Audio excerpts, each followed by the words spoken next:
Entonces hay gente que va a una iglesia por múltiples razones, buscando sanidad, buscando milagros, buscando unción, buscando todo. La gente puede hacer de todo, o sea, servir, puede danzar, puede hacer catarsis, puede llorar, pero la pregunta es, ¿cuál es el conocimiento real de Dios? El hombre carnal va a construir religión, es un legalista, todo, pero no muere la carne. Si yo puedo dudar mi salvación si el Espíritu no me da testimonio. A veces linda con lo satánico, linda con la brujería. Por ejemplo, la profecía, cuando no viene de Dios, se convierte en adivinación, cuando sale de la carne.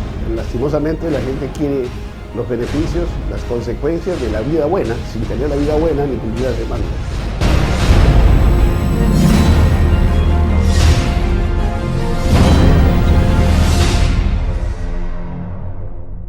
Bienvenidos a este nuevo programa de Diálogos.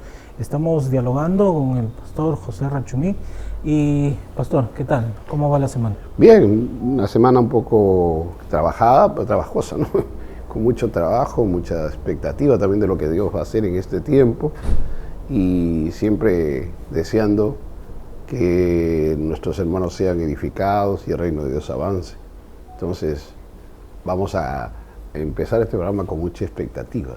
Continuamos lo que veníamos conversando de la semana pasada, el programa anterior, pero antes de eso queremos recomendarle a los que nos están viendo que compartan la publicación, que le den un like, no cuesta nada, y que puedan escribirnos también sus preguntas aquí en la caja de comentarios y nosotros estaremos tomando en cuenta cada uno de sus comentarios.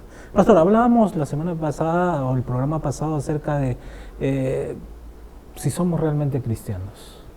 Es la triste realidad que vive la iglesia, que debería ser la banderada para darle al mundo esperanza, ¿no? La esperanza del Evangelio, las buenas nuevas. ¿Por qué no se llega a esa plenitud o no se llega a conocer al Señor? ¿Cuál es el principal problema de las iglesias que estancan a llegar a ese nivel? La pregunta es bastante interesante. No es simple contestarla, pero voy a tratar de resumir en poco tiempo lo que nos has preguntado. Mira, estábamos hablando la vez anterior, partimos del problema de la identidad. Uh-huh. Entonces, volviendo a eso así muy ligeramente, tendríamos que pensar en cómo se está construyendo la identidad de la iglesia, cómo se está construyendo la identidad en el cristiano. Entonces, en un mundo como el nuestro, hay tantas ofertas. Entonces hay gente que va a una iglesia por múltiples razones, buscando sanidad, buscando milagros, buscando unción, buscando todo. Pero la pregunta que nos vuelve, si quiere, al tema anterior y nos pone en el nuevo camino del día de hoy es ¿cuánto de lo que experimenta, entre comillas, experiencia, digo experimenta entre comillas, porque no es la experiencia real del conocimiento de Dios que dice que esta es la vida eterna, que te conozcan a ti, al único Dios verdadero, es conocer a Dios de manera experiencial, de manera vivencial. La gente puede hacer de todo, o sea, servir, puede danzar, puede hacer catarsis, puede llorar, pero la pregunta es, ¿cuál es el conocimiento real de Dios? Y a ese conocimiento real de Dios no se llega a menos que se esté en la vida y en el Espíritu. Entonces, esto, por cierto, es algo que no va a entrar fácilmente en la mente del creyente, aún de los consiervos nuestros, porque es el vacío, es la parte que no se ha trabajado, si se quiere, en la teología cristiana, ¿no? En la teología cristiana y en el quehacer de la cristiano, es decir, la enseñanza cristiana. Entonces, la gente puede tener aún experiencias de caída, experiencias de milagros, experiencias de liberación. La pregunta que inclusive surge ahí, ¿por qué mucha gente es libre y después parece que no es libre o le vuelven los demonios, ¿no? Y todo yo creo que se debe a un problema vital. El problema vital es que la iglesia no alcanza la plenitud porque la plenitud la trae el Espíritu. Y si la iglesia no vive en el Espíritu, entonces, ¿qué vive? Y Pablo nos va a dar muchos lineamientos al respecto cuando habla en Gálatas capítulo 5 sobre ese tema. Sobre el espíritu y la carne. El espíritu y la carne, ¿no? ¿Qué es la carne? La carne, y bueno, el término sarcos, es un término que se utiliza en el Nuevo Testamento, lo utiliza Pablo, el equivalente a basar del Antiguo Testamento, pero cuando Pablo habla de la carne puede estar refiriendo al cuerpo, puede estar refiriendo al cuerpo físico, puede hablar que también se dice en la carne, pero también se habla de la carne como impulso, el impulso o la inclinación del hombre común sin Dios. O sea, a eso se le llama la carne, a todo aquello que se opone inclusive a la vida de Dios. Entonces ya cuando se habla de la carne ya no se habla de vida de Dios, no se habla de Zoe, no se habla de vida en el espíritu, no se habla de llenura, sino se habla de la vida natural, ¿no? Es la vida del hombre natural casi. ¿Del viejo hombre también? El viejo hombre. ¿Y esa naturaleza muere totalmente cuando estamos llenos del espíritu o se mantiene en el cristiano? Lo interesante es esto, ¿no? Que en la Biblia nosotros encontramos que se nos demanda, y la demanda bíblica es a morir a la carne, a crucificar la carne. Y palabras paulinas es: con Cristo estoy juntamente crucificado. Ya no vivo yo, mas Cristo vive en mí, es vivir la vida de Cristo. El Señor Jesús habló de crucificar, de cargar la cruz, y crucificar la carne, crucificar al viejo hombre. Pero eso es lo que no se logra, o sea, no se vive. Entonces, una cosa que sí es cierto es que una vez que uno se convierte a Cristo, participa de dos naturalezas. Tanto la naturaleza humana caída como la naturaleza divina. Nos hace participantes de la naturaleza divina, según lo que dice Pedro en su segunda carta, en el capítulo 1. Pero esa naturaleza divina parece que no se descubre. Entonces, el otro vacío está en saber cómo es que el hombre natural puede ser superado, pero no por el hombre carnal, sino por el hombre espiritual. El hombre carnal va a construir religión, es un legalista, todo, pero no muere la carne. Entonces sigue bajo el influjo de la vida antigua, solo que ha conocido a Cristo, tiene el espíritu entristecido, contristado, apagado, pero no puede ir hacia el otro lado porque no hay vida en el espíritu. Entonces, ahí nosotros tenemos un problema, ¿no? Porque generalmente a la gente se le enseña del pecado, en cierta medida, se le enseña de dar testimonio, se le enseña de vivir en santidad, dejando el pecado, que eso es una parte de la santidad. Pero cuando uno dice que deje el pecado, porque la definición básicamente de santidad o purificación está relacionada a dos cosas, ¿no? La primera es que tiene que ver con pertenecerle a Él, dejas el mal y le perteneces a Él. Y la segunda tiene que ver con pureza. Y Pedro, cuando habla justamente de eso, en su segunda carta dice: añadida a vuestra fe virtud, ahí lo dejo. Pero la virtud es la palabra arete, y la palabra arete también significa excelencia moral. ¿Y de dónde la sacamos? ¿De la vida en el espíritu? De la vida en el espíritu, no del hombre viejo, no de la religiosidad, no del legalismo, no de la doctrina. Pequeño paréntesis. Si yo fuera una mujer, andar en el espíritu es andar con faldas largas, no ponerme algo, no maquillarme. ¿Eso es andar en el espíritu? Andar en el espíritu es tener la vida de Cristo en nosotros, es tener la vida del espíritu, el carácter del espíritu. Yo puedo tener todas las fachadas de ser buena gente y por dentro. Ya. Puedo dejar de pecar públicamente y por dentro la procesión. Y todos los males del hombre viejo que no se crucifican, que están ahí en forma de mal, de deseo, de concupiscencia, con eso no lucha el hombre natural, para nada, y el hombre carnal le da cabida. Por eso Jesús, cuando hablaba de esto, decía, no matarás. Pero yo te digo, si tú has maldecido a tu hermano, sí, no adulterarás. Correcto. Pero si tú has deseado... Tú has deseado. Porque el pecado no está en la acción, sino en la intención. La intención es lo que condena el Señor. Por eso dice, yo no he matado a nadie, pero le he dicho fato. Ya lo mataste. No, yo no he adulterado, pero ya tuviste la intención. Y entonces ahí, de nuevo, el hombre, cuando no deja que el espíritu controle su vida, vive bajo el impulso del hombre viejo, luchando, batallando en una guerra que no va a poder vencer.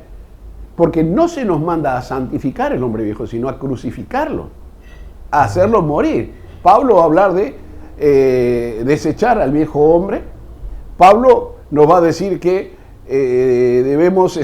no debemos dar lugar a los deseos de la carne. Ahora vamos a volver a eso. Pero, y más bien dice que hay que vestirnos del nuevo hombre. Pero ¿quién se viste del nuevo hombre? Vestirse del nuevo hombre no es orar, no es persignarse, no es estar de rodillas. Es dejar que el Espíritu Santo viva su vida en nosotros. Esa es la parte más complicada. Que Él viva su vida en nosotros. Y sabemos que el Espíritu Santo está en nosotros. ¿Pero qué es el Espíritu? Y el Espíritu Santo, la tercera persona de la Trinidad, es un ser que tiene vida propia, tiene inteligencia, tiene emociones, tiene todas las cualidades de Dios. Y entonces el Espíritu viene a residir, a morar en nosotros para conducirnos por la nueva vida y para darnos un adelanto de lo que viene eternamente. Entonces es un ser que si uno no es consciente, no le da espacio, entonces está viviendo religiosamente. Si yo puedo guardar los mandamientos, puedo tener mi propia ley, puedo ser un moralista, puedo ser un legalista, pero no le doy espacio al Espíritu Santo, la ley no salva a nadie. ¿Podemos comparar el Espíritu Santo con la conciencia? La conciencia divina, en todo caso, ¿no? O sea, viene a hacer ese papel, aunque es una persona que va más allá del simple hecho de ponerlo como en el plano de ser conciencia en el hombre, aunque él dice que el Espíritu Santo, dice la Escritura, nos va a decir a nosotros qué es lo bueno, qué es lo malo, y ¿no? O sea, si el Espíritu nuestro no nos redarguye, no nos reprende, tenemos uno mayor en nosotros, pero es que está operando en nosotros, en nuestro espíritu, hablándonos en nuestro espíritu, para que nuestro espíritu responda y le dé, en todo caso, la orden correcta al alma y al cuerpo para actuar conforme a la simiente nueva que el Señor nos ha dado. Una pregunta, creo que interesante, como usted dice. Una persona que ha andado en el Espíritu, ¿puede hacer acallar al Espíritu? ¿Puede dejarlo de lado? Pero claro que sí, porque en el momento que la persona, cualquiera que sea, le da un espacio a la carne, el Espíritu se entristece. Ya. Es como que lo ponen en un rincón. Ahora, si la persona persiste en su pecado, el Espíritu ya se contrista, es aplastarlo. Y si la persona persiste, sigue y sigue en su pecado, o sea, ya esa es iniquidad, el Espíritu se apaga. Quiere decir que ya no tiene acción sobre nosotros. Y eso es lo más serio, y nadie lo toma en cuenta. Pero puede seguir siendo religioso, orar, Sí, levantar sí, la sí. mano. Porque hay una cultura evangélica, hay una cultura protestante, hay una cultura religiosa, católica, lo que usted quiera pensar. Y entonces la gente tiene hábitos, tiene inclusive costumbres, tiene tradiciones, pero la pregunta es si eso es lo que hace a uno cristiano.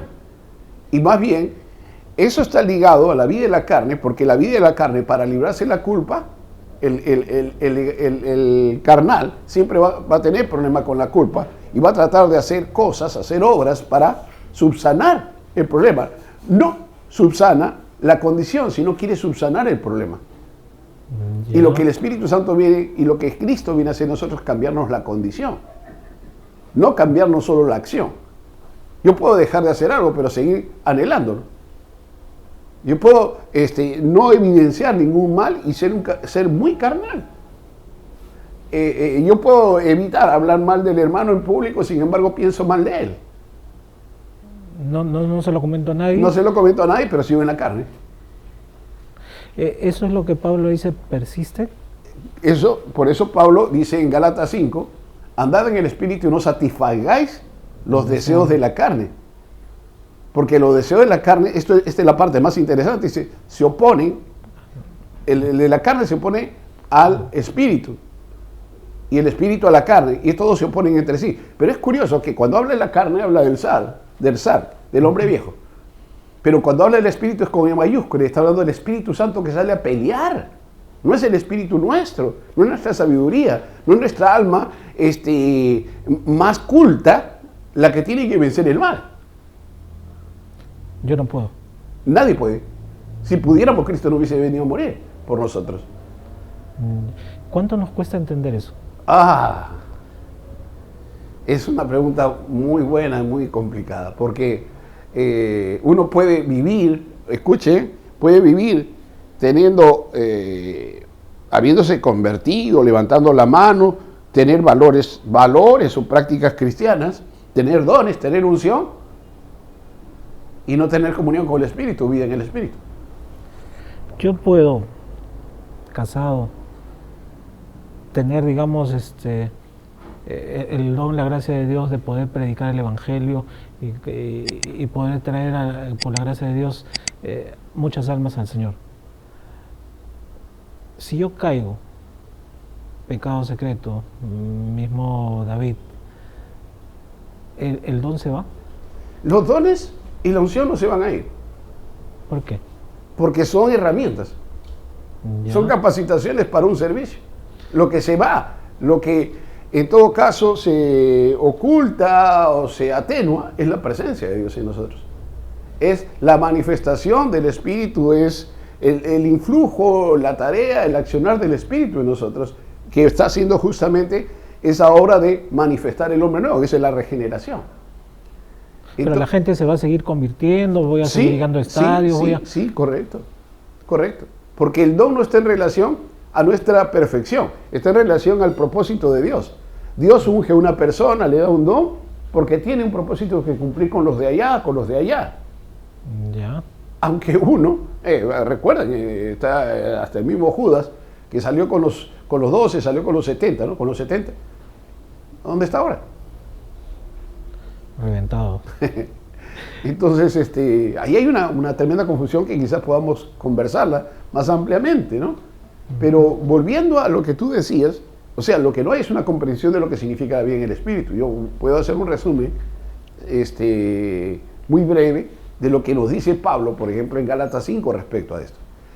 Pablo dice, andad en el Espíritu y no satisfagáis los deseos de la carne. La palabra que utiliza, ojo con esto, es una palabra, miren, escuchen cómo suena, no importa que ustedes no sepan el idioma original, pero la palabra es peripateo. Peripateo significa andar, pero no es el andar simple.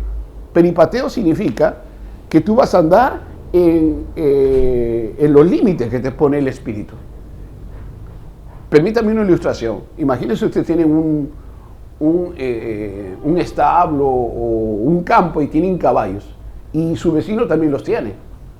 Entonces, ¿a usted le gustaría que su vecino venga al terreno suyo a comerse todo y dejar sin alimentos a los caballos que usted tiene? No, ¿no es cierto?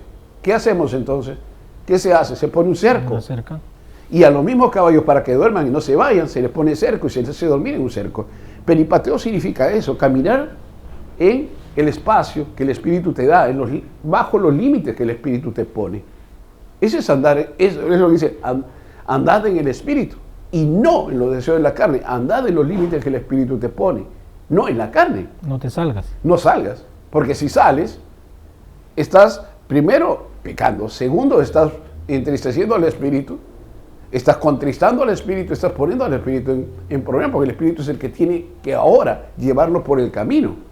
Ese es como cuando Jesús dice, llevad mi yugo. ¿Y cuál es la idea de llevar el yugo? Generalmente, bueno, lo que uno entiende es que cuando uno tiene un buey joven, lo pone con un buey viejo, y el buey viejo es el que le enseña al otro el camino, a cómo jalar. Él lleva la mayor carga. El otro camina hasta que aprende, hasta que puede vivir y llevar a otros, ¿no es cierto? Ya, esa es la misma idea, o sea, que el Espíritu Santo te lleva por el camino que debes andar. Entonces la gente no quiere eso, la gente quiere ser más sabia, más inteligente, más buena, más santa y más todo, más legalista que Dios. ¿Por qué? Porque quiere echar a un lado la culpa y la condenación. Ya con la condenación, entonces comienza el legalismo como mayor fuerza y la religiosidad. Pero nadie se libra de la conciencia cauterizada, de la conciencia cauterizada básicamente, ¿no? Entonces, porque si el Espíritu no hace esa obra, conforme dice el libro de los Hebreos, nosotros no podemos ser libres de mala conciencia. Si yo ando en el Espíritu, ¿puedo dudar de mi salvación? Mira, el Espíritu da testimonio a nuestro espíritu de que somos o no somos hijos de Dios. Si yo puedo dudar mi salvación si el Espíritu no me da testimonio. ¿Y qué es testimonio? ¿Fruto? Es que ahí viene lo otro. Así como te pone el perímetro por el que debes andar, o sea, te marca la senda por la que debes andar, la segunda parte dice, si sois guiados por el Espíritu, ya no estás bajo la ley. Entonces no necesito yo liberarme de culpa ni de condenación. Ya estoy un paso más allá, el segundo nivel de vida en el Espíritu. Pero la idea que nos dice el texto en Gálatas en la versión Reina Valera no nos ayuda a comprender, porque la palabra que se utiliza en el original, en el griego, es la palabra hago, y la palabra hago no significa solamente guiado, sino arrastrado. Ese es como cuando tú tienes, perdone el ejemplo, ¿no? Tienes un burro, al burro no lo haces andar con nada. Pero un perro tú lo puedes arrastrar con el collar. ¿No es cierto? Entonces la idea es que él te lleve, él te enseñe a caminar, te lleve por donde él quiere. Esa es la guía real. No es que dime por dónde voy a ver si voy. No, es que él se toma ya el control de nuestra vida y nos lleva. Pero si yo no aprendo a vivir en los límites, menos voy a aprender a ser guiado. Entonces, no paso del primer nivel, el límite, a la guianza. Y si no hay esas dos cosas, o sea, si no hay obediencia, estoy en un problema mayor. ¿Por qué? Porque no aparece el fruto. ¿Qué es lo que es lo que pone el carácter. Ya no es límites, no hagas, no tomes, no manejes. Ya no es que el Espíritu te empuja, te impulsa. No, ahora ¿sabes qué? Él está desarrollando su carácter, su personalidad en nosotros. En Gálatas menciona dos listas. ¿Ya? La primera, lo malo. De la carne. Y la segunda, lo del Espíritu. El Espíritu. Okay, el Espíritu nos dice que no debemos andar en esa lista, iniquidades. Claro, en esa lista ni en la lista de Romanos y todas las listas. Claro, la de Colosenses, sí, la de Corintios. Sí. Y luego ya nos lleva al fruto. Correcto. Al fruto de la otra lista. Porque el fruto, la palabra es ahí carpos, y carpos es el fruto que uno exhibe. Ya. O sea, el Espíritu Santo pone su personalidad, su carácter y te exhibe. Ese es como que tú tienes un huerto de manzano gigante y quieres vender el fruto. Entonces imagínate, yo soy un comprador extranjero y si tú tienes manzana no me vas a mostrar la manzana verde, chiquita y mala, ¿no? Y llena de hongos o llena de gorgojos, de gusanos. Tú lo que me vas a traer es la manzana más grande, la mejor, la más bonita, la más visible, la que se pueda poner en la vitrina. Y eso significa carpos. ¿Y cuál es la finalidad de exhibirlo? Mostrar a Cristo. Mostrar que la persona ahora sí tiene el carácter de Cristo. Es cristiana. Y eso es lo que pasaba con los primeros cristianos. Así es. Que la gente los miraba, de repente no decían nada, pero decían estos son diferentes. Así es. Porque ¿qué marca la diferencia? No el hombre religioso, no la carne santificada, no la carne legalista. Es lo que se viene, en todo caso, es que te lleva al cuarto paso. El cuarto paso, una vez que te pone el carácter, dice, si vivimos por el Espíritu, si vivimos, la palabra sao, de ahí zoe, y zoe es vida sobrenatural, te hace vivir la vida de manera sobrenatural. Y ser sobrenatural no significa ser milagro, para eso tiene los dones. No significa echar fuera demonios, para eso un cristiano lleno del Espíritu Santo lo puede hacer. Ser sobrenatural, para ser sobrenatural, una marca elemental de la sobrenaturalidad, parece que voy a decir algo gigante, no, es lo más elemental, ¿sabe qué es? Vivir libre de pecado, vencer el pecado, para vencer el pecado hay que ser sobrenatural. Ya. Sobrenatural no es tener una super fe. No, porque también hay el don de fe. Ya. Son dones, son capacidades que Cristo dejó a la iglesia, por la necesidad que tiene la iglesia de ser preparada para ciertas tareas, para ciertas cosas. Entonces, pero ese es el don. Yo no necesito tener una super fe, pero si soy espiritual, sí puedo manejarme en una super fe. ¿Por qué? Explíqueme más eso. Porque hay gente que tiene el don, tiene la unción, Pero la pregunta es de dónde sale todo. Si el que tiene que potenciar el don y la unción, el que tiene que hacerlo funcionar, accionar, es el Espíritu Santo. Y si no es así, ¿de dónde se está operando? Desde la carne. Puede haber actividad Esa actividad religiosa. satánica. A veces linda con lo satánico y linda con la brujería. Por ejemplo, la profecía, cuando no viene de Dios, se convierte en adivinación, cuando sale de la carne. Por eso en el Antiguo Testamento a los profetas que no... Le decían falsos. Los mataban. Y lo mataban. Interesante. Interesante estos temas.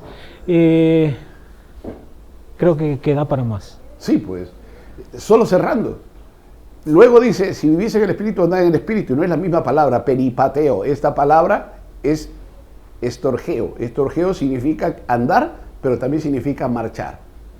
Entonces, ustedes han visto en la ciudad que las escuelas de preparación para cuando los chicos quieren postular a una escuela militar, a la escuela de la policía, salen con un instructor y salen marchando a la ciudad repitiendo y haciendo todo lo que el instructor hace. Marchan a su ritmo. Esa es la idea, que la persona, cuando ya vive en el Espíritu, marcha al ritmo del Espíritu, no al ritmo de la carne. Y entonces, hay una diferencia enorme en quién vive esos 5 niveles. El que está en el Espíritu. El que está en el Espíritu y el que no. La pregunta es, ¿qué porcentaje de gente que está en la iglesia conoce esto, vive esto? Y curiosamente, lo que encontramos, para cerrar, en 1 Corintios 6, por ejemplo, ¿no? Uno de los ejemplos, dice, ¿no sabéis que los tales no heredarán el reino de Dios? O sea, siguen practicando el mal, pero quieren heredar el reino. Lo dice Gálatas también. Y Gálatas dice lo mismo, ¿no? O sea, pero si uno es guiado, no hay ley, no está bajo la ley. Y si uno está lleno del fruto del Espíritu, dice que sobre esas cosas no existe ley, porque tiene el carácter divino. Dios no necesita leyes. Dios es natural, es claro, puro, santo, es natural. No hay y el pecado. Espíritu Santo viene justamente a darnos esa vida. No vida religiosa. Lo que la gente tiene es vida religiosa. Por eso nunca está saciado, nunca está lleno, ni con el bien ni con el mal. Hace el mal, no se sacia. Recibe algunas cosas, administraciones, tiene ministerio, y no se sacia, sigue haciendo el mal. Por más que vaya al profeta, al apóstol más ungido, a donde quiera, tumben, a donde quiera. Y la cosa viene de arriba para abajo. Que ese es otro mal, ¿no? Ese es otro mal, porque imagínate a alguien que está ministrando en cualquier nivel, sea profeta, apóstol, pastor, maestro, evangelista, y tiene sus propios intereses personales, quiere fama, dinero. ¿De dónde está actuando? Es la pregunta. ¿La carne? La carne. Y si está en la carne, ¿qué está transmitiendo? Carne. Veamos su carácter y veamos si el carácter de Cristo está ahí. Te lo simplifico. En una rueda. Imagínense una rueda con 5 estaciones, así como un reloj que tiene 12. Si no hay obediencia, no vamos a pasar por ninguna etapa del Espíritu. La primera estación de la obediencia, o sea, la primera, lo más importante, imagínense que estamos en 12 horas, pasamos 1 y 2. 1 y 2 sería peripateo, o sea, andar y ser guiados. El 3 sería ser lleno del Espíritu. Recién ahí. Recién ahí. O sea, la obediencia te pone en el camino de la llenura. Ya. Y la llenura, voy a saltear 4 y 5, te pone en el camino del conocimiento real de Dios. Recién ahí. Recién ahí. La experiencia con Dios. No es cuando lo recibo al día siguiente. Porque, ¿sabe qué? Aunque el Espíritu está ahí, si yo no lo dejo, si yo ahorita levanto la mano y me voy a una fiesta, levanto la mano y ahí me enojo, levanto la mano, me voy a tomar, ¿qué sucedió con el Espíritu ahí? Se contristó. Se entristeció, ¿no? Del comienzo, ¿no? Ahora, imagínate la gente que se mantiene en sus formas de vida en la carne. ¿Acaso no dice que un poco de levadura pudre? La masa. Ese es el real, leuda es podrir, pudre la masa, todo lo malogra, todo lo descompone, te vuelve a cambiar la condición. El conocimiento te va a llevar a la reverencia y la reverencia, o sea, el temor a Dios, y la reverencia recién te va a llevar a la honra. Ya. hay otros puntos, no solamente estoy tratando 5. Y recién ahí vuelves a la obediencia a un nivel mayor. Y te vas introduciendo como en una espiral a la vida en el espíritu. De modo tal que la vida del espíritu es tu vida ahora. No es que tú tienes experiencia, sino vas eso es como cuando uno comienza a manejar un auto. Te enseña el instructor y tú estás nervioso, ¿no? Pero después el auto se hace una extensión tuya. Sí. Ya ni te das cuenta, estás conversando, manejas, haces cambios. Sin darte cuenta. Claro, es parte tuya. Es como si fuera una extensión de tu cuerpo. Y esa es la idea de la vida en el espíritu. Muy ligeramente, porque el ejemplo no es muy bueno, que digamos. Pero es como para visualizar un poco este asunto. Es lo que decía Borges, ¿no? Que del carpintero la extensión es el martillo, del literato es su obra, ya se hace parte de uno. Sí. Y eso ya es manifestación del espíritu. Y eso es identidad cristiana. Identidad cristiana. Recién llegamos a la identidad. Recién llegamos a la identidad cristiana. Entonces, tenemos las iglesias, lo lamento, tengo que decirlo, ¿no? O sea, con mucho cariño, respeto, pero con verdad, 90-95% de la gente que está en las iglesias es espiritual. Porque tiene una experiencia o porque tiene bien el espíritu. Porque levantó la mano, porque ora, porque diezma, porque sirve o porque está manifestando la vida en el espíritu. ¿Porque habla en lenguas? Porque habla en lenguas, es don. Muchos dicen, ven a recibir la llenura del Espíritu Santo. No. Ahí hay problemas de nuevo, cada denominación tiene su postura sobre eso. Ahora, permítanme hablar al estilo paulino. El hecho de que uno hable lengua no pasa nada. Yo hablo más lengua que muchos. Si no me ciño al espíritu, no tengo amor, que es la primera parte del fruto. Eso hablaremos en otro momento. Bueno, pastor, acá la producción nos está ya diciendo que cortemos, pero creo que volvemos a dejar otro caramelito en la mesa. En la mesa, para que lo tenga. Les recordamos que estamos produciendo estos programas para satisfacer de repente una necesidad de conocimiento que no se habla mucho. No se habla mucho, ¿no? Nos hemos puesto a hablar mucho de bendición, de prosperidad, de que Dios no quiere que nosotros no seamos bendecidos, pero creo que tenemos que aprender estas cosas, que lo principal es el reino de los cielos y llegar al reino de los cielos y conocerlo, para vivir en profundidad de fe en Él, ¿no? Sí, lastimosamente la gente quiere los beneficios, las consecuencias de la vida buena, sin tener la vida buena ni cumplir las demandas. Se me han quedado muchas preguntas aún. Amigos, no se olviden de compartir este video con otras personas, darle like y suscribirse al canal. Que Dios los bendiga, pastor, su despedida. Que Dios les bendiga, gracias por su paciencia y espero que esto sirva de bendición y aclarar muchas dudas y a la vez llenar esos vacíos que se tienen en el conocimiento de la verdad por diferentes razones, no importa cuáles sean, pero creo que es el tiempo que la iglesia alcance la plenitud de Cristo antes de su venida, ¿no? Por lo menos ser remanente. Sí, por lo menos. Ya hablaremos de los 144,000 y todo eso. No se preocupen, amigos, hasta que el Señor venga tenemos que dar lo que el Señor ha puesto en nuestros corazones. Gracias, pastor, una vez más. Gracias a ustedes que nos están viendo. Muchas bendiciones y nos vemos en el próximo programa. Chao.